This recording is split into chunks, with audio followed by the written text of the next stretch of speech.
Hola, buenas noches. Mi nombre es Gloria Inés Acevedo Sánchez y actualmente estoy cursando la asignatura de Seminario de Policía Investigador. En la presente actividad hablaremos de la metodología aplicada de la investigación, la cual tiene por objetivo resolver un determinado problema o planteamiento específico, enfocándose en la búsqueda y la consolidación del conocimiento para su aplicación y por ende para el enriquecimiento del desarrollo científico. En la unidad 1 hablaremos de los fundamentos técnicos para la investigación policial.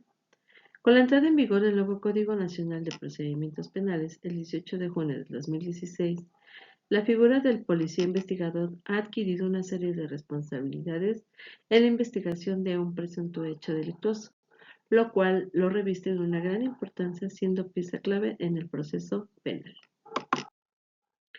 Los fundamentos legales. Para llevar a cabo el actuar de la policía en este marco, se llevan a cabo los fundamentos legales que se plasman en el Código Nacional de Procedimientos Penales.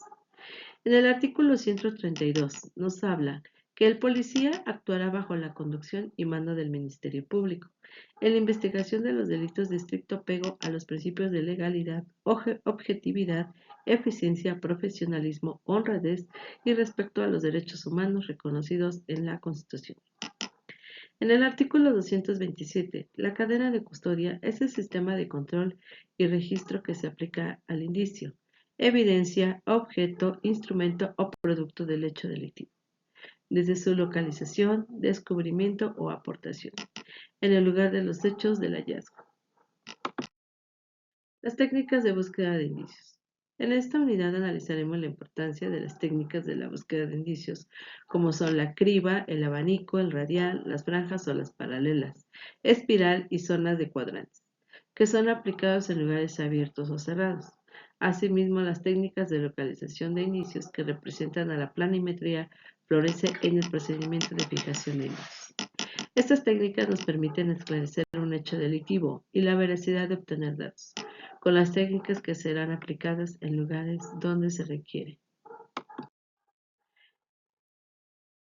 Por lo tanto, en referente a lo anterior, en esta actividad 1.2 hablamos al respecto, más bien analizamos el estudio de un caso de Octavio Ocaña.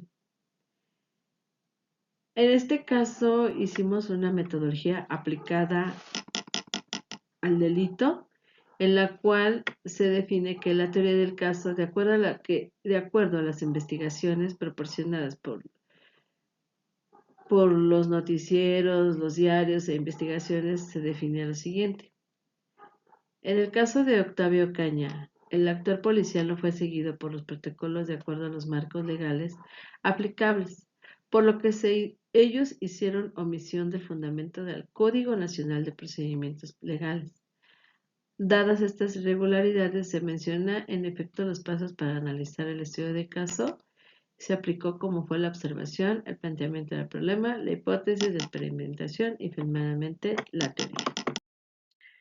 En la unidad 2 hablamos de los sistemas básicos de identificación. Los sistemas de identificación son definidos por Montiel como disciplina científica de la criminalística y con el apoyo fundamental de la antropología forense. La genética forense y la cibernética forense aplican conocimientos, métodos y técnicas para identificar de forma inequívoca a personas vivas o muertas, putrefactas, descarnadas, quemadas o restos humanos resultantes de cualquier hecho accidental. Por otro lado, tenemos los sistemas de identificación, que son la antropometría y la afiliación. La antropometría es una técnica aplicada en todo el mundo para evaluar el tamaño, las proporciones y la composición de los cuerpos humanos. En tanto, la afiliación es la descripción física de una persona, que nos establece la complexión de las personas. Las técnicas de identificación humana. Las técnicas de identificación humana genética forense definen el uso de ciertas técnicas empleadas en genética para la identificación de los individuos en base al análisis del ADN.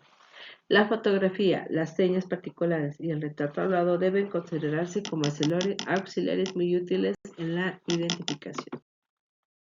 En la unidad 3 hablamos de la metodología aplicada en la investigación. Con la entrada en el vigor del nuevo Código Nacional de Procedimientos Penales, la forma en que es investigado un presunto hecho delictuoso ha cambiado máxime con la aparición de nuevas figuras, que es el primer respondiente o la policía con capacidades para procesar el lugar de la intervención y el policía investigador. La metodología aplicada en la investigación de homicidios. El primer respondiente protegerá y resguardará el lugar del hallazgo de los dos cuerpos donde se supone un doble homicidio. Posteriormente se procede a resguardar el lugar hasta la llegada de los peritos en el lugar de intervención. En este caso analizamos la metodología aplicada en la investigación de dos cuerpos hallados en una fosa clandestina.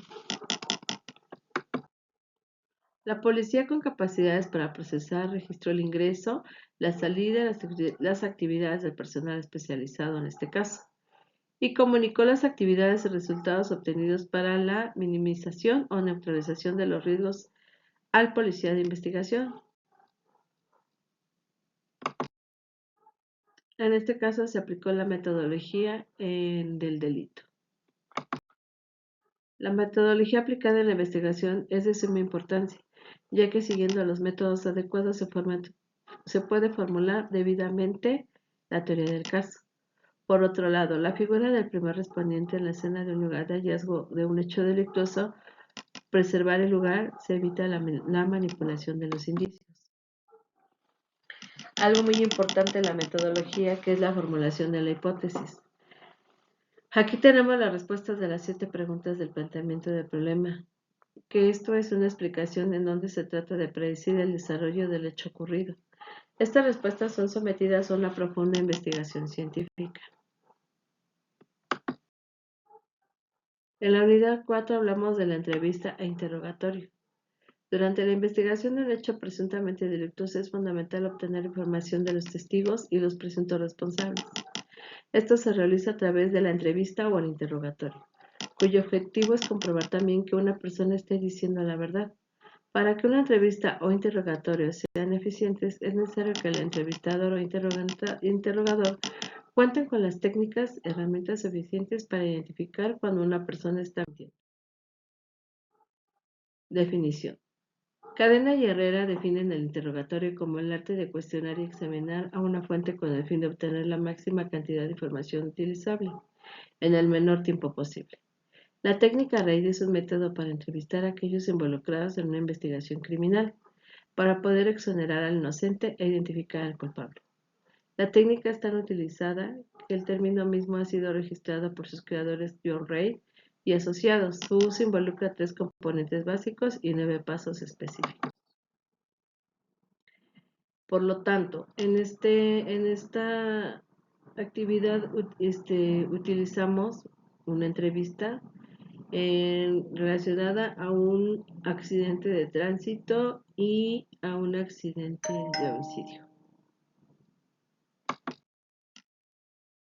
En la conclusión tenemos que la investigación del delito no se realiza simplemente efectuando las diligencias instructivas, preventivas y confrontaciones testimoniales, sino que además de diligenciar hay que seguir una serie de pasos metodológicos que le permitan aplicar una investigación científica del delito. Los métodos de la investigación del delito son la observación, el planteamiento del problema, como lo menciona el doctor Hangros, el catecismo de la criminalística, las preguntas de oro, la formulación de hipótesis, la experimentación y finalmente la teoría del caso. Y bueno, la información se basó en las partes consultadas.